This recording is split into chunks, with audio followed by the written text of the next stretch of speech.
Yeah, right. So when you look at the sales side of this, what do you see? Again, I see an engagement right where I would be happy. I would be satisfied with that engagement. That tells me, again, yes, we can probably have a little bit higher engagement, but that would tell me that we're not doing outbound. The fact that you're doing outbound, the fact that you're reaching out to customers that aren't potentially in the market right now, but we're introducing them back to your store. Yeah. That's going to lower that engagement rate overall. But you're talking about if you look at 59,000. Yeah, right. So 11,000 leads. It took 59,000 attempts to get 20% engagement. There's Yeah. just not a BDC in the world that can accomplish that type of follow-up. No way. 18 messages. Yeah. We're talking about reps, and this goes back to human nature. Yeah. The top reps maybe follow up 5 times, 6 times. Yeah. They ain't following up 18 times. I can tell you that right now. No. So 11,000 leads, 59,000 attempts for 20,000 engagement. There's just not that they can't, Kyle, to interrupt. It's not that they can't do it. It's just that they get so many new leads in our mentality, and it should be, is you got to answer that lead within 5 minutes, because if you don't, your odds and chances of doing business, getting contact with that one. Have you ever seen the lead response management study? So if you look here, and that's where I start to contend on all these workflow processes and that are set up in CRMs that have 2 calls a day, 1 text message and 1 email, an AM and a PM, and then they do that for 5 days, and then they do boo boo boo boo for an extended contact period of time. Yeah. Well, so let me show you this. Okay, so when it comes to time analysis, it says the odds of calling to contact a lead decreased by over 10 times in the first hour, right? Which is huge. And I noticed that the AI talks to them on Sundays when everybody's closed and sets up the ball and puts it on there so they can hit it when they get to work on Monday. Yep. Now, after hours, there's specific messaging for when the store's closed, but you're totally right. It's to tee up that customer for a phone call or a text message on when the store opens next.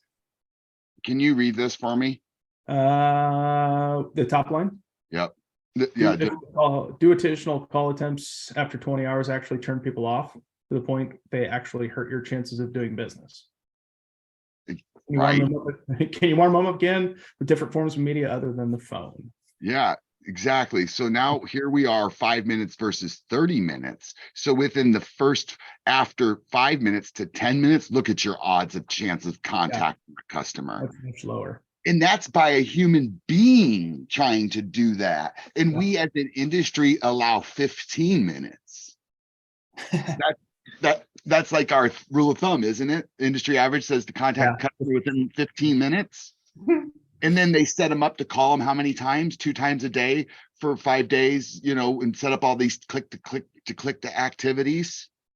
Yeah, no, we need to speed. Am I getting off? I apologize. No, you're totally fine. I completely agree. And so when I install in a store, what I always tell them is, again, and I said this a minute ago, there's no substitute for an appointment phone call. As soon as that lead comes in, pick up the phone, call them.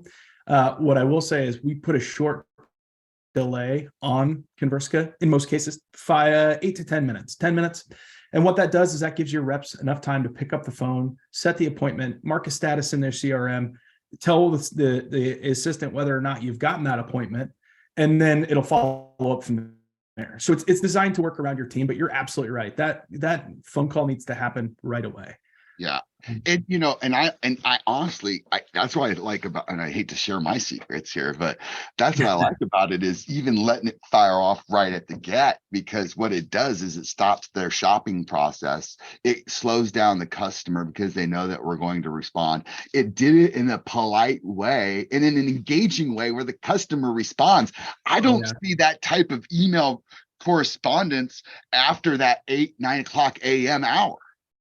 And it's every store is a little bit different. I like the reach out attempt right away.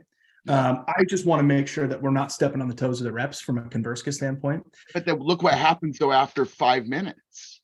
Yeah. Yep.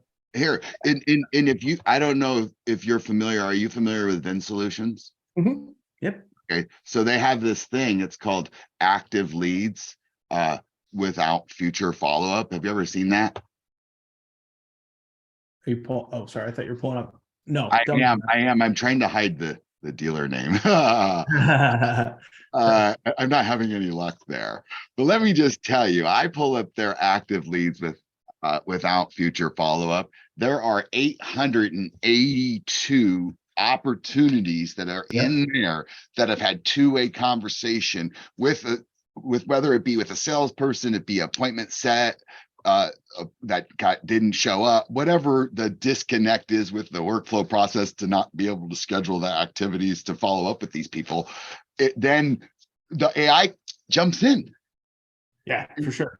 and saves. Well, and why wouldn't you tackle those customers that are still in the pipeline that you haven't heard from a while and just say, hey, you inquired some time ago. Yeah. Are you A, still in the market? B, what information can I get for you? C, would you like to schedule an appointment? And again, it allows you to focus on the front. What's that? I'm against all those that messaging though, because I'm more on the motivational side than the informational side. So it's really shocking to that I let my ego get out of the way, and I'm like, no, let's not change the message. Let's just let the messages go. And then I see all these great messages coming back from consumers. And I'm like, you know what? It doesn't even hurt if they did message them 4, 8, 10, 12 times. These people are ready to adopt Amelia or it's polite and persistent. It's polite and persistent. Yeah. If she came with adoption papers, they'd take her.